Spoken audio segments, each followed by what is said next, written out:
क्यों जलाया जाता है, इसका क्या महत्व है और इसके पीछे जुड़ी हुई पौराणिक कथा क्या है।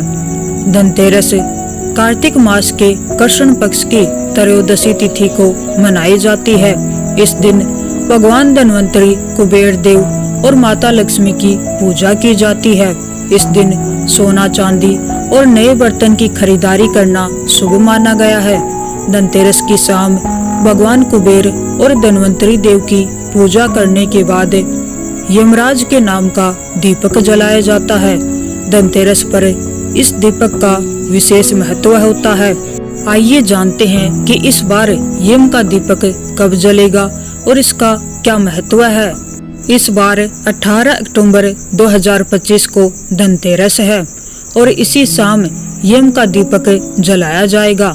यम का दीपक धनतेरस की रात को जलाया जाता है और इसे लगातार 5 दिनों तक जलाया जाता है, जो भाई दूज तक चलता है। यह दिया घर के मुख्य द्वार के बाहर दक्षिण दिशा में प्रज्वलित किया जाता है और इसे हर दिन जलाकर अगले दिन विसर्जित कर दिया जाता है। चलिए अब जानते हैं कि धनतेरस पर यम का दीपक क्यों जलाया जाता है। धार्मिक मान्यता के अनुसार धनतेरस पर यम का दीपक अकाल मृत्यु के भय को दूर करने और यमराज से लंबी आयु और स्वास्थ्य का आशीर्वाद प्राप्त करने के लिए जलाया जाता है। यम दीपक जलाने की परंपरा धनतेरस या नरक चतुर्दशी के दिन निभाई जाती है, जहां यमराज की पूजा की जाती है और दीपक दक्षिण दिशा में प्रज्वलित किया जाता है। इस दीपक को यम दीप या यम दीपदान भी कहते हैं। चलिए अब जानते हैं यम का दीपक जलाने से कौन से लाभ होते हैं। यम का दिया जलाने से परिवार में अकाल मृत्यु का भय समाप्त हो जाता है। यम दिया जलाने से यमराज प्रसन्न होते हैं और परिवार के सदस्यों को लंबी और स्वस्थ आयु वरदान देते हैं। ऐसी मान्यता है कि यम का दीपक जलाने से मृत्यु के बाद नरक में जाने से बचा जा सकता है। यम दीपक घर से नकारात्मक ऊर्जा को दूर करता है और परिवार में सकारात्मक ऊर्जा लाता है। चलिए अब जानते हैं कि धनतेरस पर यम का दिया किस प्रकार जलाएं। घर के मुख्य द्वार के बाहर दक्षिण दिशा की ओर मुख करके दीपक को जलाना है। आप दीपक मिट्टी का, आटे का या गोबर से बनाकर चौमुखा दीपक प्रज्वलित करें। दीपक में रुई की 2 या 4 लंबी बत्तियां लगाएं और इसमें सरसों का तेल डालें। दीपक को सीधे जमीन पर न रखकर थोड़े से चावल या फूल रखें और उसके ऊपर दीपक को आसीन करें। यम दीपक शाम के समय विशेषकर प्रदोष काल में जलाया जाता है। यम का दीपक जलाते समय ओम यम देवाय नमः मंत्र का जाप किया जाता है। चलिए अब जानते हैं यम का दीपक जलाने के नियम क्या हैं। हर दिन एक नया और चौमुखी दीपक जलाया जाता है।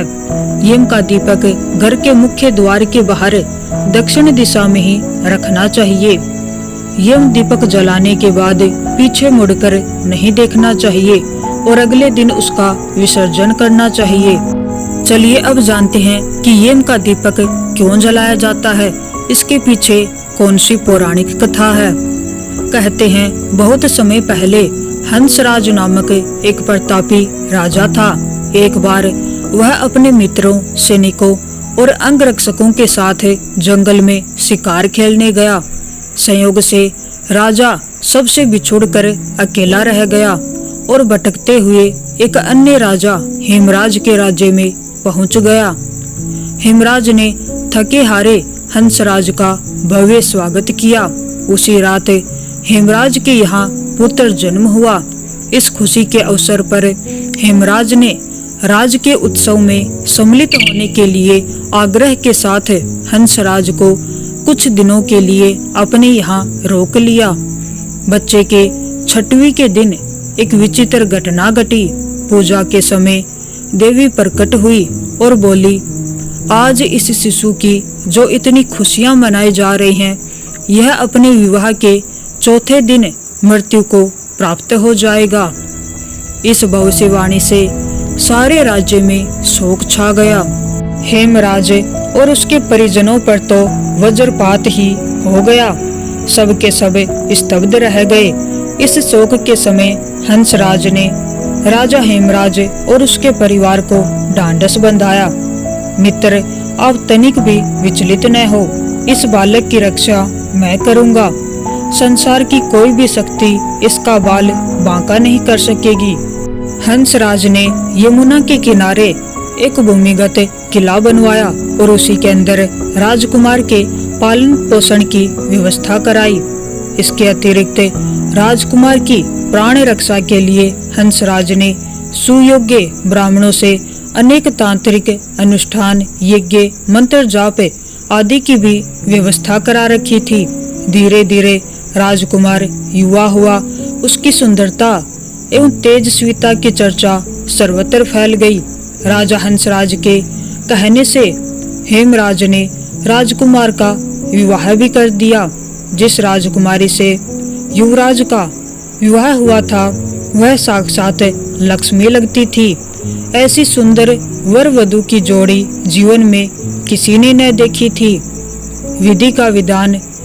विवाह के ठीक चौथे दिन यम के दूत राजकुमार के प्राण हरने आ पहुंचे। अभी राज्य में मांगलिक समारोह चल ही रहा था। राज परिवार और प्रजाजन खुशियां मनाने में मगन थे। राजकुमार और राजकुमारी की छवि देखकर यमदूत भी विचलित हो उठे, किंतु राजकुमार के प्राण हरण का अप्रिय कार्य उन्हें करना ही पड़ा। यमदूत जिस समय राजकुमार के प्राण लेकर चले उस समय ऐसा हाहाकार मचा और दारुण दृश्य उपस्थित हुआ जिससे द्रवित होकर दूत भी स्वयं रोने लगे। इस घटना के कुछ समय पश्चात एक दिन यमराज ने प्रसन्न मुद्रा में अपने दूतों से पूछा, दूतों, तुम सब अनंत काल से पृथ्वी के जीवों का प्राण हरण करते आ रहे हो। क्या तुम्हें कभी किसी जीव पर दया आई है और मन में यह विचार उठा है कि इसे छोड़ देना चाहिए? यम के दूत एक दूसरे का मुंह देखने लगे। यमराज ने उनके संकोच को भांप कर उन्हें उत्साहित किया, झिझको मत, अगर ऐसा प्रसंग आया हो तो निर्भय होकर बताओ। इस पर एक दूत ने सिर झुकाकर निवेदन किया, मृत्युदेव, ऐसे प्रसंग तो कम ही आए हैं, किंतु एक घटना अवश्य हुई है जिसकी स्मृति मुझे आज भी दुखी कर देती है। यह कहते हुए दूत ने हेमराज के पुत्र के प्राण हरण की घटना सुना दी। इस दुखद प्रसंग से यमराज भी विचलित हो उठे।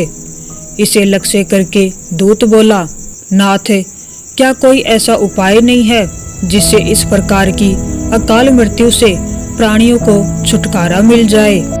इस पर यमराज ने कहा, जीवन और मृत्यु सृष्टि का अटल नियम है तथा इसे बदला नहीं जा सकता, किंतु धनतेरस को पूरे दिन का व्रत और यमुना में स्नान करे धन्वंतरी और यम का पूजन दर्शन अकाल मृत्यु से बचाव कर सकता है। यदि यह संभव न हो तो भी संध्या के समय घर के प्रवेश द्वार पर यम के नाम का एक दीपक प्रज्वलित करना चाहिए। इससे असामयिक मृत्यु और रोग से मुक्त जीवन प्राप्त किया जा सकता है। इसके पश्चात से ही धनतेरस के दिन धन्वंतरी के पूजन और प्रवेश द्वार पर यम दीपक प्रज्वलित करने की परंपरा है। तो आज की जानकारी अगर आपको अच्छी